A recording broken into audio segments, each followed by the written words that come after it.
السلام عليكم ورحمة الله وبركاته. بسم الله الرحمن الرحيم، والصلاة والسلام على سيدنا محمد وعلى آله وصحبه وسلم.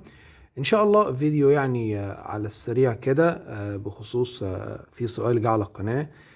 بيقول هو احنا عارفين المسطرة دي بتاعت التخفيف، كنا عاملين حلقة قبل كده عن تخفيف الدهانات، سواء فيلر أو ورنيش أو أيا كان أي شركة. بيكون هنا في مسطرة.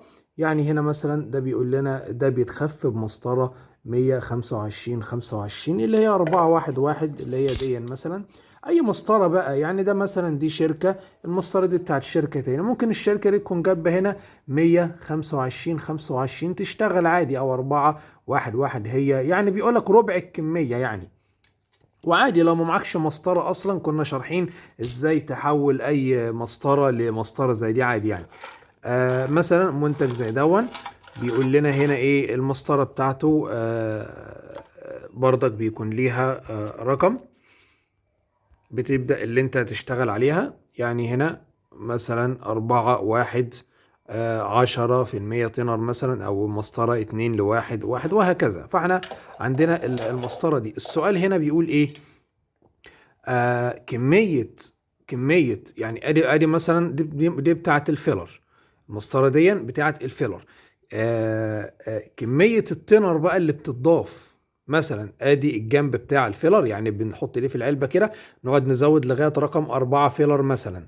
الفيلر جه لغاية هنا اهو، بنسقط دي في العلبة كده اهو، مثلا نقعد نزود في الفيلر لغاية ما يجي 4 لغاية هنا. بعد كده نيجي عند خانة المصلب اللي هي 1، اللي 1 دي ربع الكمية بتاعت ده، 4 1 1. تمام. طب لو مسطرة 2 ل1 مثلا، مسطرة 2 ل1، انا هنا عندي المنتج ده بيقول لي مثلا كام؟ ده بيتخفى بمسطرة 2 1 1. تمام. ده بيشتغل اللي هو الويت ان ويت ده. طيب يبقى انا اجيب مسطرة اللي هي ايه؟ 2 1 1.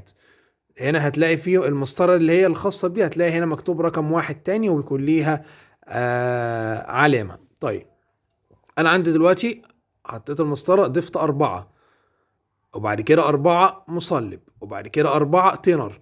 ال4 مصلب دي بيبقى الحتة دي ربع الكمية بتاعت دي. ضفنا بقى المصلب لغاية هنا اهو، بنيجي بقى نزود ايه بقى؟ التنر اللي هنا ده، الحتة دي ربع المسافة دي، مش ربع المسافة ديت. مفهومة ده يا رجالة؟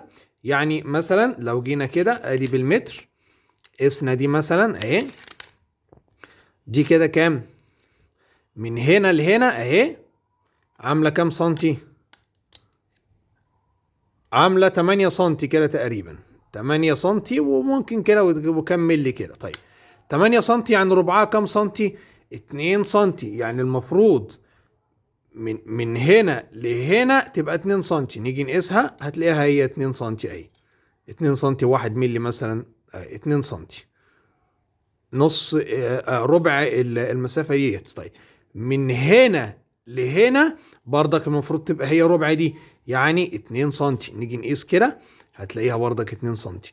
طب لو دي بقى ربع المسافة من هنا لهنا، يبقى المفروض كام سنتي؟ يبقى نقيس دي كده اهو ونعمل كده كام سنتي؟ عاملة 10 سنتي. المفروض لو هي ربع الكمية بالنسبة للمصلب مع الورنيش او مع الفيلر، تبقى كام؟ دي قلنا من هنا لهنا 10، المفروض من هنا لهنا 2 سنتي ونص. نيجي نقيس هنلاقيها برضك كام؟ 2 سنتي بالظبط، لان هي اهي 2 سنتي اهي، لان هي ربع المصلب او التنر بيكون هم عاملين المعادلة بتاعته، الربع بتاعه بيكون على كمية الفيلر مش على كمية المصلب مع الفيلر. يا رب كده نكون قدرنا نجاوب على السؤال اللي هو بخصوص هل كمية التنر او كمية التنر او ايا كانت دهانات تانية ممكن هيضيفوا لك مثلا اي حاجه تاني، نوع تينر تاني مثلا او نوع مصلب تاني هيتضاف فوق دول، هيبقى في خانات تانية هنا. بيبقى الخانات اللي عاملينها التانية دي بتبقى النسبه بتاعتها بالنسبه لده، مش النسبه لبقيه الدهانات اللي بتتحط عليها.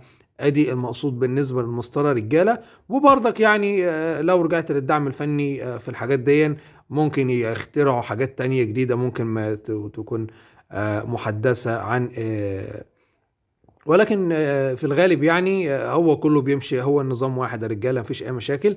انا معايا مثلا مسطره زي دي عادي تشتغل، ادي دي مسطره 2 لواحد مثلا بتاعت شركه. تمام. طيب انا عندي دي شركه مختلفه عادي جدا، وهنا بيقول لي مسطره 2 لواحد، اشتغل بالاتنين لواحد دي مفيش مشاكل. لكن هنا بيقول لي ايه؟ هنا 2 1 1.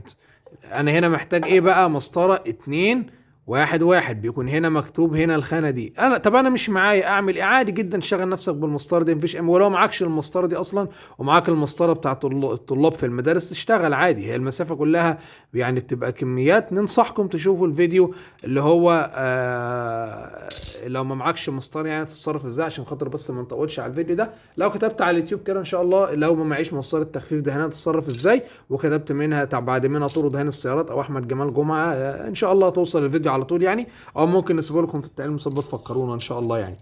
يا رب نكون قدرنا نوصل المعلومه. والسلام عليكم ورحمه الله وبركاته. صباح الفل يا رجاله.